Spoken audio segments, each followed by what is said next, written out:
Saint-Jacques, first of all, thank you very much for joining us. My pleasure.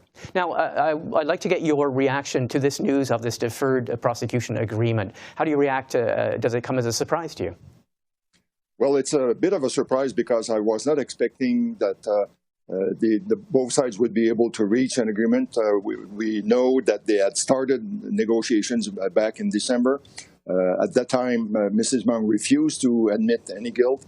But I think what has happened since then is that there was probably pressure on both sides, in fact, on the three side, because Ottawa must have been very active trying to convince Washington to revise its position. We know that Ambassador Barton went to Washington back in April. We know also, I think, that both Washington and Beijing were trying to find a way to resolve this because this had become a major impediment in their relationship, which is already very complicated. So I assume in this case, it's the U.S. Department of Justice that has reduced its expectation. Maybe also they have followed the hearings that were conducted by Justice Holmes, and maybe they said, well, we better try to strike a deal at this stage rather than risk, who knows, a decision whereby she would have been released. So, okay, so in other words, a very real possibility that her deport or extradition trial here in Canada might not actually go forward. Yes, and because I base this on some of the comments made by Justice Holmes that found that some of the arguments brought forward by the Department of Justice were a bit weak. Also, there was this question whether the rights of Mrs. Meng were not respected when she was arrested. So I think maybe there was a 30% chance that she would have said that she should be released on that basis. And so all this to say that this would be very good news.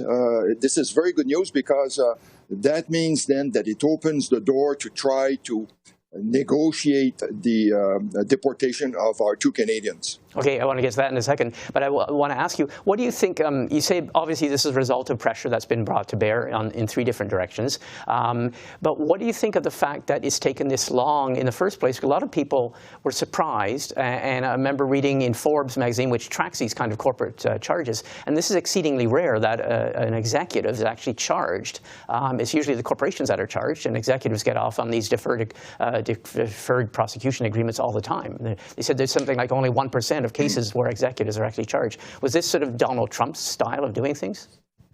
Well, I think it was a style he wanted to add pressure on China. And of course, in this case, the Chinese were infuriated to see that Mrs. Meng, which is royalty in China, because her father, Ren Zhengfei, is someone that is very well regarded, very close to the leadership in Beijing. And there were other cases like the one of ZTE, which was fined about $1 billion some 4 years ago. And I think what happened after that is that on the Chinese side, they were not very clear how long this whole process would take. And now the good news is that compromises were made and a solution was found. Okay. Let me ask you, you mentioned the possibility of the release of the two Michaels. How confident, how much of a linkage can we make then? Is there a possibility that this might not have an immediate effect in terms of the freeing of the two Michaels who have been held almost 3 years now in China? Yeah, well, I think it will take a little bit more time. And I think that China will want to extract something from Ottawa. What will need to happen is they will have first to give the sentence to Michael Kovrig, because this has not taken place yet. But the wording of his sentence will include the possibility that he be deported. Mm-hmm. And then it will be a matter of, I would say, probably senior officials to go to Beijing to negotiate the release. This is what happened back in September 2016 when we negotiated the release of Kevin Garrett. But I hope that as part of the discussion that have been taking place between Washington and Beijing and between Ottawa and Beijing, that there is at least an agreement in principle that the two Michaels will be freed. And let's remember that the Chinese ambassador himself had said that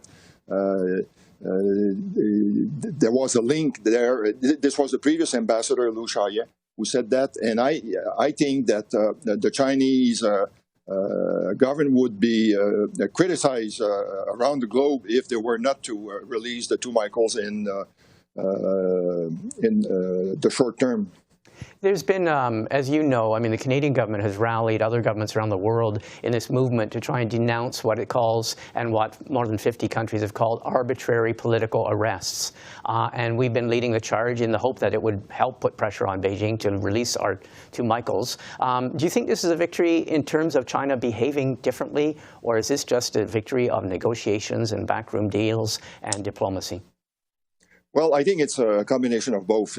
Clearly, this was the one part of the Canadian strategy that was very successful. Beijing was not expecting that we would be able to rally such support, because we know that many leaders raised the case of the two Michaels in meetings with Xi Jinping and Linkage. But still, the concrete details related to the release and the return of Mrs. Meng and the deportation of the two Canadians had to be negotiated. But I think all this has taught a lesson to Beijing, especially after the adoption of this declaration against hostage-taking by states. I think they will think twice in the future before using this kind of tactic. So you think that this might actually change the behavior of the Chinese regime?